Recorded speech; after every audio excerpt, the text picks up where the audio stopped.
Episode की शुरुआत वहीं से होती है जहाँ से पिछला एपिसोड खत्म हुआ था, जहाँ पे नियांग फेंग ने टकले से पूछा कि हाँ भाई बता भाई सामने से तो एग्जैक्टली भाई किस सवाल को जवाब चाहिए, क्या एडवाइस चाहिए चेस के बारे में। तो कहता है कि हाँ भाई मेरे दिमाग में एक सवाल आया बेसिकली कि यहाँ पे सामने से गेम खेलते खेलते गेम में कोई ऐसा पड़ाव यहाँ पे आ जाए कि यस भाई अब यहाँ पे अटक ही चुके, समझ ही ना भाई क्या करे कैसे बाहर जाए, तो हमें यहाँ पे क्या करना चाहिए। जो सुनते नियांग फेंग बोलते हैं सिंपल है भाई, गेम को कैसे करो भाई, गेम को भाई गोटी वोटी स्टार्टिंग से अरेंज करो और नए राउंड यहाँ पे खेलना चालू कर दो। जो सुन के कहते हैं ना भाई ये रूल के खिलाफ रहेगा, हमें ऐसा यहाँ पे नहीं कर सकते, हमें वही गेम कंटिन्यू करना है। जो सुनते नहीं है फिर कहते हैं फिर तो भाई आराम से बैठो, स्लोली स्लोली दिमाग लगाओ और सॉल्व करने की यहाँ पे कोशिश करो। जो सुन के टकले कहते हैं यही तो यहाँ पे नहीं हो रहा, इसलिए भाई मेरा दिमाग फटा जा रहा है, इससे मुझे कोई दूसरा तरीका चाहिए बताइए। नियांग फिर का दिमाग खराब हो जाता है, कहता है भाई साले भाई पागल तो पागल है एक नंबर का, साला बहन का पकौड़ा समझ नहीं भाई अब इसको क्या है ये फालतू सब भाई सवाल है कि मेरे सामने खड़ा हो गया। उससे कहता है देख भाई तू मेरी यहाँ पे पकड़ लेने आया ना। जो सुन के कहते हैं अभी मैं लेने आया हूँ लेकिन आपकी नहीं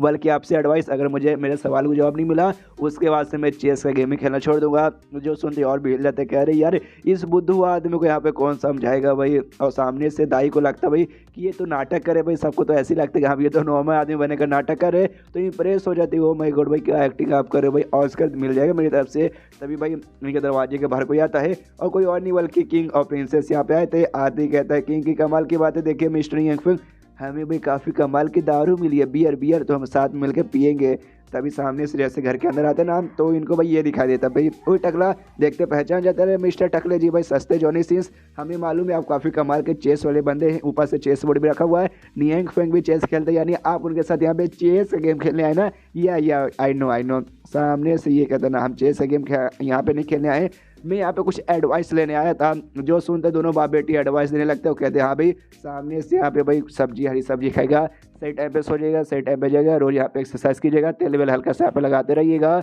मतलब ये सारी बातें बताता जो कि नियांग फेंग ने किया था भाई बालों के लिए। ये कहता है नहीं मेरी माँ नहीं मेरे किंग, सामने से मैं वो नहीं कह रहा हूँ, मुझे भाई इसके लिए एडवाइस नहीं चाहिए, मुझे भाई चेस के लिए यहाँ पे एडवाइस चाहिए था। तो ये सारी रूल वगैरह जो भी इसको डाउट था जो इसने नियांग फेंग से पूछा था वो सारी बातें इन दोनों को बताता है, तो ये दोनों का भी सेम रिस्पॉन्स आता है। तो पागल है क्या भाई, सामने से कुछ भी फालतू फालतू सवाल यहाँ पे पूछा जा रहा है। सामने से ये टकला भी कहते हैं हाँ तो भाई क्या करे भाई अब यही डाउट है, हमें भी यहाँ पे समझ नहीं आ रहा। नियांग फेंग भी देखते कि भाई इसका अब क्या करे भाई, ये बुद्धू को तो यहाँ पे कुछ समझ नहीं आ रहा। तब उसके दिमाग में कार्ड आता और प्रिंसेस का आवाज़ देता, कहते हैं प्रिंसेस सुनो ना, तो प्रिंसेस भी कहती हाँ बोलिए। तो प्रिंसेस से कहते हैं कि अभी प्रिंसेस आइए हम दोनों बैठ कर ना चेस का एक गेम यहाँ पे खेलते हैं, और इन टकले महाराज को दिखाते हैं कि एग्जैक्टली भाई चेस का गेम यहाँ पे होता क्या हो कैसे है। सामने से बेसिकली उसने प्रिंसेस को इसने खेलने को बोला था कि जो प्रिंसेस यहाँ पे भाई है अच्छी लड़की, टैलेंटेड लड़की, स्मार्ट लड़की है, लेकिन जब बारी आती है यहाँ पे चेस का तो सामने से भाई उतनी अच्छी नहीं है, चैंपियन मेरे सामने तो वाकई में बिल्कुल भी टिक नहीं पाती। लेकिन यहाँ पे हराना जिताने का बात नहीं है, बल्कि चेस यहाँ पे भाई एक गेम है जो एंटरटेनमेंट के लिए खेला जाता है,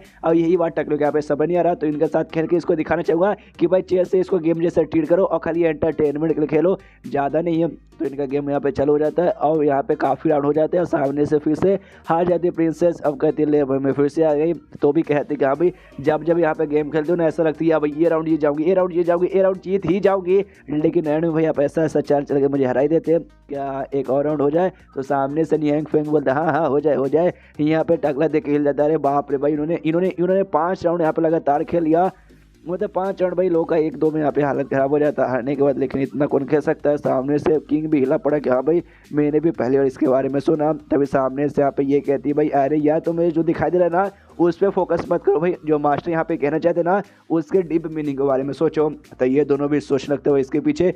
पीछे क्या डीप मीनिंग हो सकता है, तो दाई डिटेल में समझाने लगते हो। कहती भाई यहाँ से देखो स्टार्टिंग में जो प्रिंसेस थी ना भाई वो वाकई में मिस्टर नियांग फेंग के सामने, मतलब मेरे मास्टर के सामने ना 1-2 राउंड भी यहाँ पे टिक नहीं पाती थी, लेकिन आज देखो भाई सामने से मतलब 1-2-4 भी यहाँ पे टिक नहीं पाती थी, आज 4 छोड़ो भाई सामने से 5-5 राउंड भाई इनका कंटिन्यू है और 6ठा राउंड यहाँ पे चालू है। मेन भाई यहाँ पे हार जीत पे भाई फोकस नहीं है, मेन भाई खेलने पे फोकस है, एक्सपीरियंस पे फोकस है और फन जो खेलने पे फन मिलता है ना आनंद भाई उस पर यहाँ पे ज़्यादा फोकस है। इसलिए सामने से देखो भाई तो भी यहाँ पे देखता है सोचता अच्छा ऐसी बात है क्या, उसके सामने से ना दाई टकले से पूछतेगा भाई आपने चेस खेलना यहाँ पे कब से और क्यों चालू किया था भाई, इसके पीछे कोई ना कोई तो रीज़न रहेगा, इसलिए आप चेस के इतने बड़े दीवाने हो। सामने से वो भी सोचते कि अभी मैं चेस के इतना बड़ा दीवाना यहाँ पे कैसे बना। तब बचपन के भाई याद आता है कि बचपन में भाई वो चेस काफ़ी अच्छा खेलता था, जो भी कोई इसके सामने थे ये सबको हरा देता था। जैसे यहाँ पे बड़ा हुआ उसके बाद से एक बेसिकली इसके साथ कोई इसने खेला जो इससे भी बड़ा चैंपियन निकल गया, उसने ऐसे यहाँ पे चल दी जिसका भैया आगे यहाँ पे सामना कर नहीं पाया,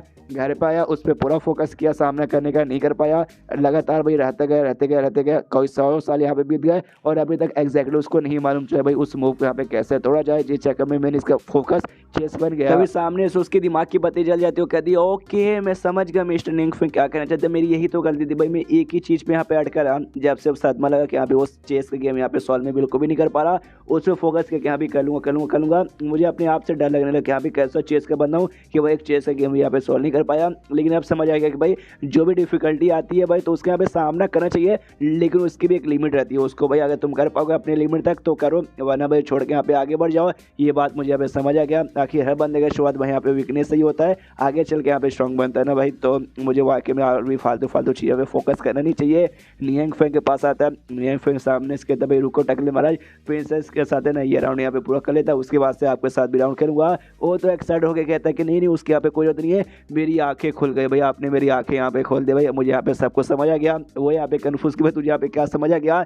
ये यहाँ पे कहते हैं कि भाई आप यहाँ पे आगे बढ़ते रहोगे, बीच में आ जाएगा भाई डिफिकल्टी डाउट जो समझ रहा है कि हाँ भाई आपको क्या करना है, तब आप क्या करोगे। नियांगफेंग कुछ नहीं बोलता, सामने से ही जवाब देते कि हाँ भाई ऑफकोर्स हम यहाँ पे सामना करेंगे, डट के सामना करेंगे, अगर हमारी औकात रहेगी तो औकात तक सामना करेंगे और औकात से बाहर रहेंगे तो भाई छोड़ के हम आगे बढ़ेंगे। मैं समझ गया, सामने से वो तो समझ गया, नियांगफेंग को समझ नहीं कि भाई ये क्या बात है यहाँ पे की जा रहा है, लेकिन अब उसको यहाँ पे ज्ञान मिल चुका है तो अपना ज्ञान सीख वहाँ से निकल जाता है। नियांगफेंग खुश है कि यहाँ भी एंड में टकले के साथ क्या हुआ आई डोंट नो, लेकिन एटलीस्ट भाई उसके जैसा पागल बंदा निकल गया, अगली बार कोई ऐसा पागल बंदा यहाँ पे ना आ जाए, वही ठीक रहेगा। उसने सामने से मुझसे ये भी कहता भाई अपने कल्टीवेशन पूरा ऐसा तोड़ दूंगा, खत्म कर दूंगा कल्टीवेशन बेस और चेस पे भी फोकस यहाँ पे करूंगा। इसने पहले कहा था, इससे जब आया था तो सामने से मुझे सीख लगा भाई ये बात बिल्कुल मेरा मजाक उड़ाना चाहता है, भाई मेरे पास तो वाकई में कल्टीवेशन बेस है ही नहीं, कल्टीवेशन रूट जिससे मैं यहाँ पे कल्टीवेशन कर ही नहीं सकता। यार भाई दिल से बुरा लगता है, मेरे सामने कोई ऐसा मत बोला करो। वो भी कहती है हाँ ऐसे लोग आ ही जाते हैं, अब क्या करें, लेकिन चेस खेलने में वाकई में काफ़ी मज़ा आता है, मज़ेदार गेम है।